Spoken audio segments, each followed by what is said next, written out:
Leads. The most widely used reason for implementing a CRM solution in the first place is to help your company manage its sales. In fact, many companies spend millions of dollars on CRM solutions to only really ever use the sales modules, and with Microsoft CRM, you'll probably find the sales components also being the most widely used area in CRM. But before we start talking about leads though, it's important to have a brief understanding of the sales management process, as it will help you work through each section of Microsoft CRM and you can see how each component relates to one another. Now, although Microsoft says that the heart of the sales process is an opportunity, and they're probably right, the process of a lot of your sales start before that with a lead. Now, this lead could be from a marketing list your company might have bought. They may be people requesting more information from a marketing campaign that your company's run, such as a magazine advertisement or a TV ad, and someone is calling in asking for more information. It could be interest generated from a trade show or a seminar, or some other form of interest that comes to your company's attention via some means. Now, once we have a lead, we'll need to qualify that lead to make sure that it's a valid lead. Now, this could involve calling or emailing the lead to find out more information about what it is that they want, the time frame for potential sales, and so forth. And during this qualification period, we'll figure out if that lead is worthy of pursuing or if it's a dead end where we've got no chance of getting a sale. So if during this process our sales team believes that this is a dead end, we'll want to disqualify the lead and put some information into CRM indicating why we chose to disqualify it. But if it's worthy of pursuing, well then we'll turn that lead into an opportunity. An opportunity is a pre-qualified lead whereby the prospective customer or even an existing customer expresses an interest in buying one of your products. And this is where your sales team will likely spend the majority of their time actively working opportunities in an attempt to get a sale. Now, opportunities are also considered to be the best way of forecasting potential revenue and sales, since you're working with people that have been pre-qualified. Now, once you have a valid opportunity, this may, but not always, require more back-end work, such as adding new products or modifying existing products, or adding line items to the list of things that you sell. Now, from there, you'll generally generate a quote to send the potential customer so that they're aware of the products and prices that are associated with the opportunity. And then if the sale goes to plan and the customer confirms their intention to order one of your products, we'll then receive and process that order in CRM, and then finally we'll generate an invoice for the customer to pay us for the product. Now, what we've just talked about here is the process for a typical sale, starting way back with the generation of a lead, which is an unqualified prospect, or suspects as some people like to call them. Some of you might choose to discard the concept of leads altogether and simply work with opportunities in CRM though, and that's fine and it still works well, but in this video we're going to kick off from the very beginning of the sales process as a lead and we'll go from there. Alright, so here we are in Outlook. So in our Mail Folders pane, we'll expand Microsoft Dynamics CRM and we'll choose Sales. Now on the right hand side of Outlook, we'll click on the top link here, Leads. Now currently we don't have any leads defined, so let's assume that we've had a random phone call from someone asking about our products. This would require us to manually enter in the details for the new lead. So we'll click on the New button, and this will open up a new window where we can enter in the details of the phone call. Now the only fields that are required for a lead to be entered into CRM are the fields that you see here marked with the red asterisks next to them. So the first field here is where we'll need to enter in the topic. So what was the phone call all about? What did the person ring for?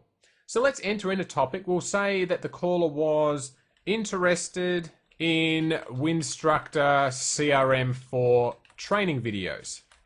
Now I'll enter in the caller's name. We'll say his name was Jim and his last name was Bynes and he was calling from IBM.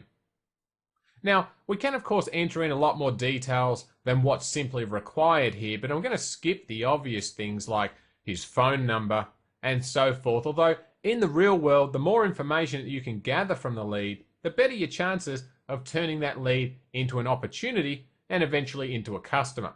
Remember, the more information you put into the lead, the easier it is for a salesperson to contact the person right the first time.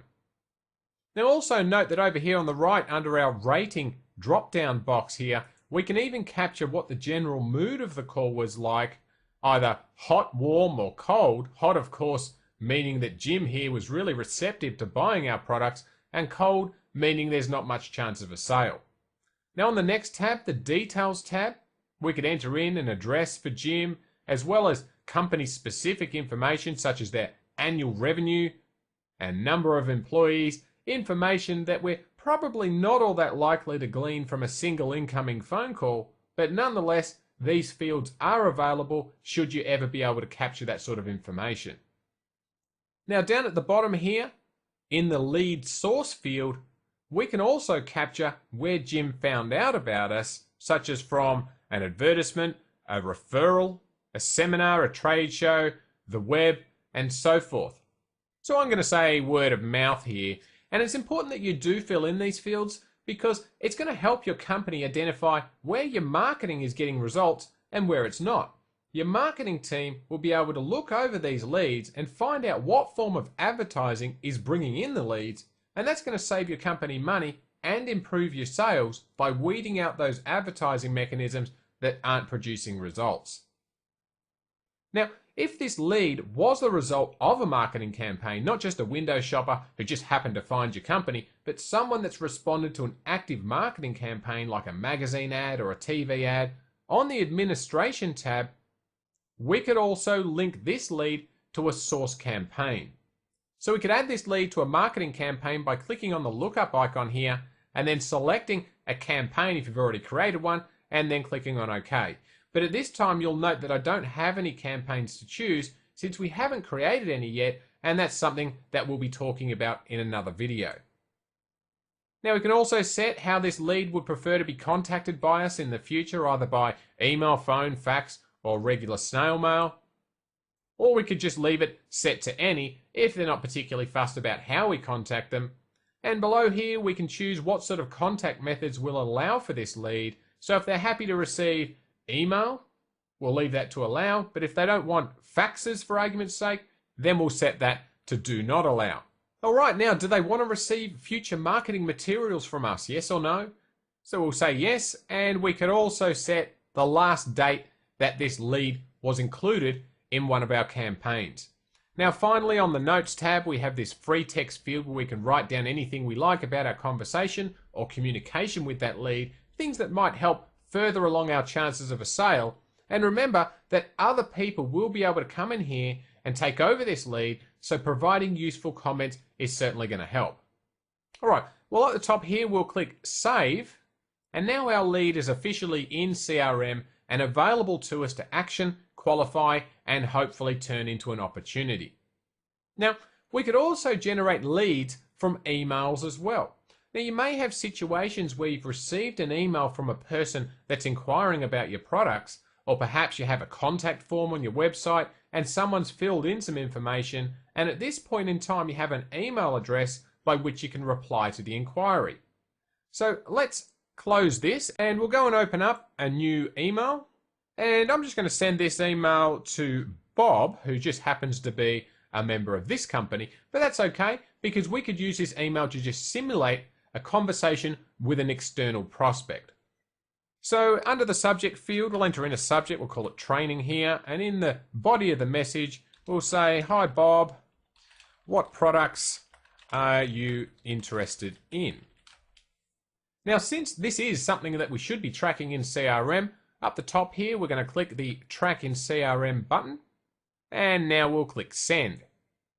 Now, since I've just sent this email, I could go into CRM and locate this message, but a shortcut way of finding it would be to go to my own sent items and then open up the message that I just sent to Bob.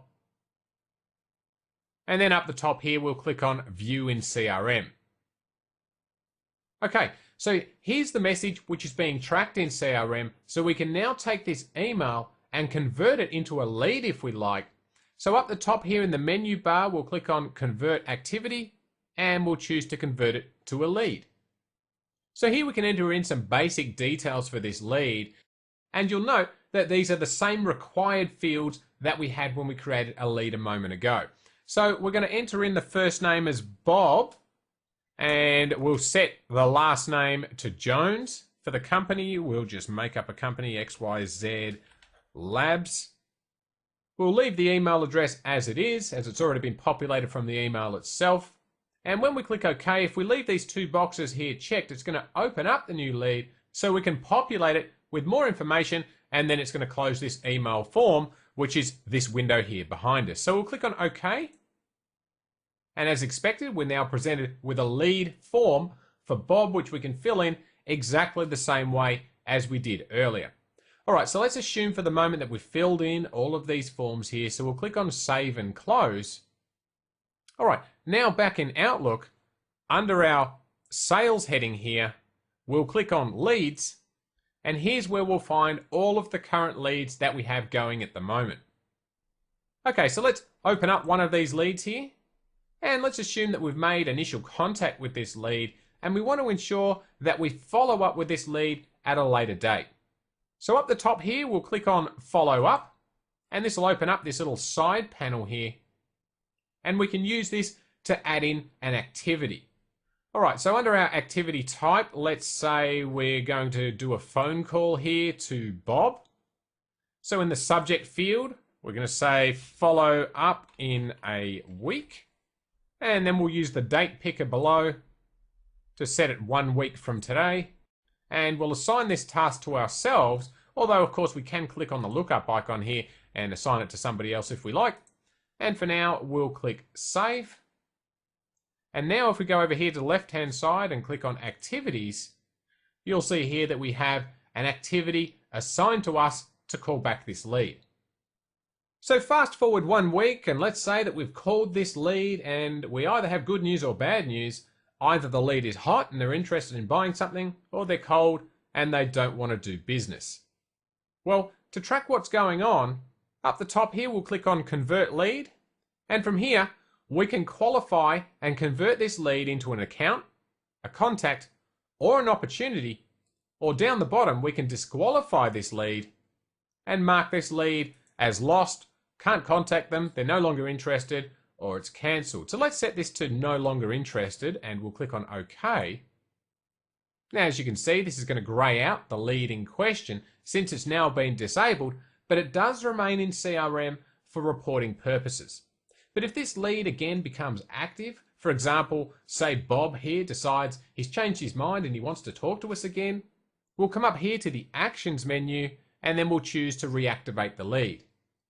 Now I'll click Cancel here. I won't reactivate this lead, and what we'll do is we'll close this window, and if we click on this reporting icon here, we can choose to get a report back based on how effective our lead sources are, as well as what leads have been neglected and not contacted within a certain period of time.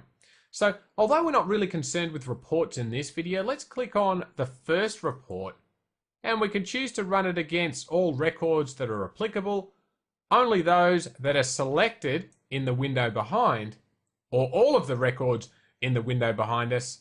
So let's just leave the default here at all applicable records, since I only have a couple of leads, so it's not going to be a very long or detailed report anyway. So we'll click on Run Report, and there's our generated report.